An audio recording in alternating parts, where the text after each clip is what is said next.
That one rules. I don't think we need any more. Or maybe one more? Shits and giggles. One more, shits and giggles.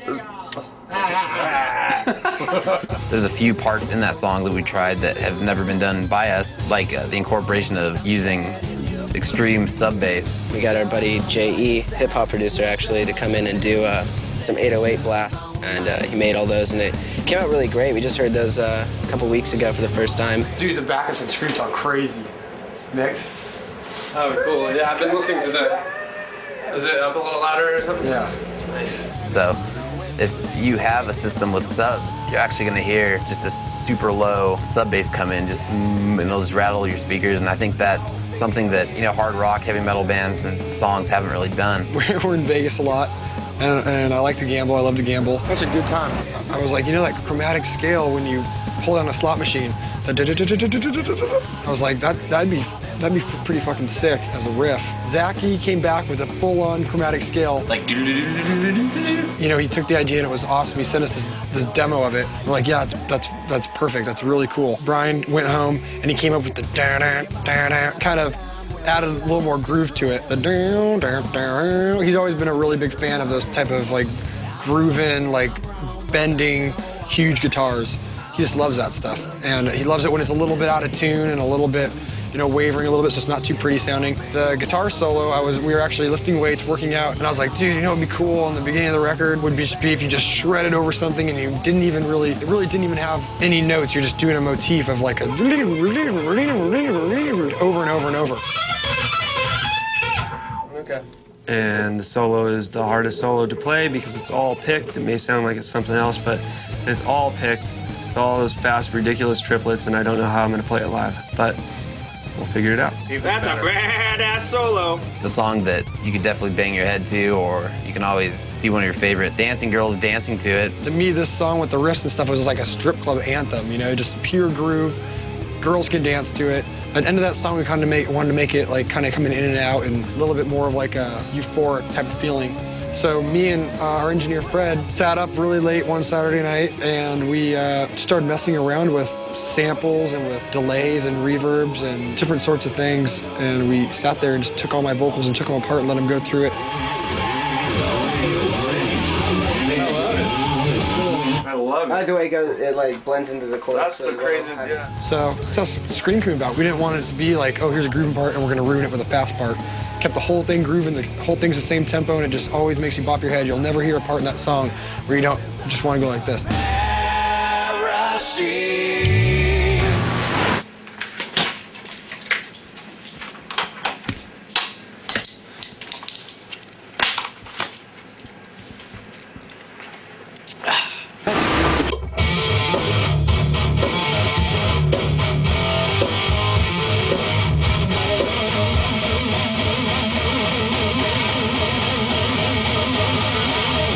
Perfect. Afterlife is a really interesting song. It's just a really adventurous song, probably one of the longer tracks on this record. We were all frantically writing, trying to come up with the best stuff, and Jimmy was actually kind of AWOL for a little while, and we were really trying to get him to come in and write and stuff. Just a spoonful of Jimmy helps the whole world go down. He came one day and said, I have a song for you guys. Little did we know he had this full song that he'd been, you know, hoarded away in his house writing, and we heard it and we just flipped out. He just really stepped up to the plate, and typical the Rev fashion, the chorus is extremely catchy. It has a pop element, but in a more like somber tone. Lyric-wise, it's really a cool concept because you can apply it to, you know, your own life and relationships and stuff, but that's not what it's intended for. The actual storyline is about a person that finds themselves in the afterlife and they realize they have too much stuff left on Earth to do, and to go back and make it right, you know, they have to escape from their afterlife so they can go back and make amends with the people they love and care about. Imagine if there is a heaven and you're a crappy person in real life and you show up and all of a sudden you're like, oh crap, I was a crappy person. That's kind of the hell of dying too early, and it's kind of just saying, you know, be a better person now. You know, I have family and friends and I don't want to make the same mistake again. And in this instance, it looks like the person's gonna get a second shot. And all of a sudden these laughs come from everywhere. The Rev did those. Can you try to track of more like defined laughs, like that are not so distorted? You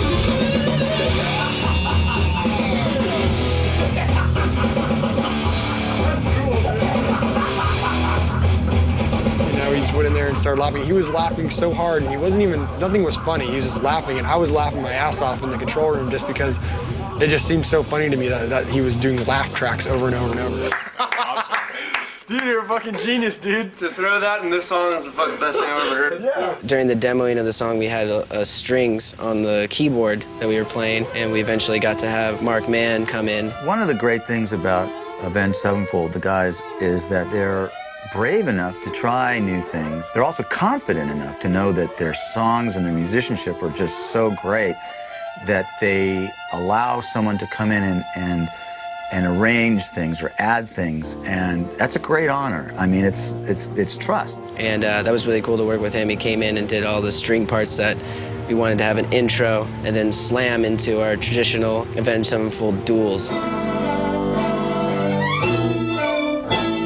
Sin's solo's out of control. We had the string players, and we were playing through the song, and then it comes to the guitar solo, and Brian's guitar solo is just blistering. And Miles, the bass player, was just listening on his headphones, and he just had to turn around and look at the control room, and just with the biggest grin. And when that take was done, he just came out with, "My God, that's the greatest guitar solo I think I've ever heard."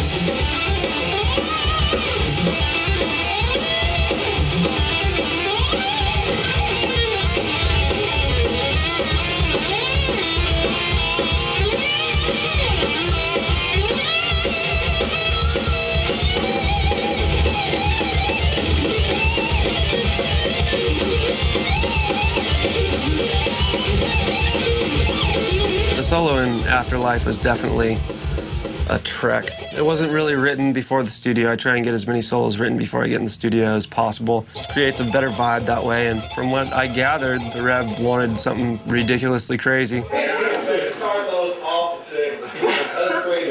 On Afterlife, all the guitar work that Sin does on the album is just mind-boggling, you know? But he has the force, and it's a good look for you, too. Fuck! Let's do it again. Do it again? No, it sucked. Just listen to it. And even though it doesn't necessarily fit the song, I think its finest. It's definitely the most shredding solo on the album.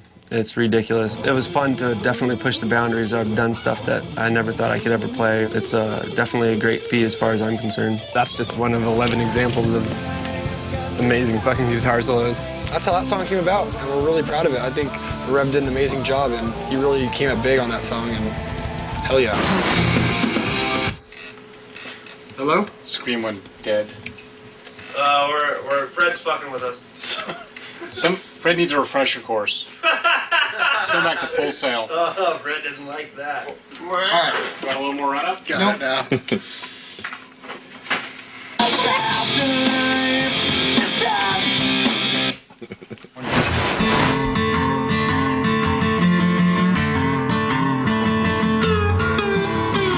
Gunslinger is one of those things where I had this riff, this heavy riff, and my idea for it originally was this heavy grooving song, 1, 2. Brian kind of went home with it, was like, hey, I kind of want to use that riff, but I want to use that acoustic guitar on it. It has this great intro that just climaxes without, the typical climaxes of adding instruments or singing heavier or higher.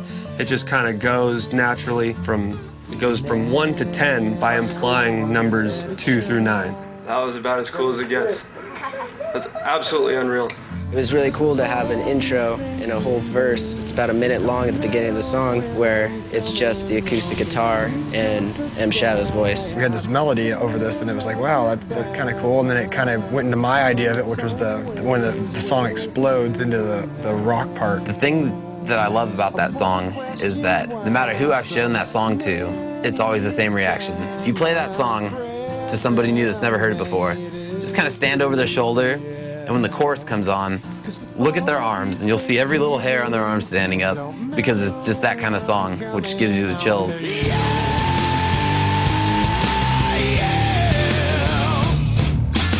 had this pre-chorus and then this chorus, but the pre-chorus was our chorus now. Won't question why so many have died.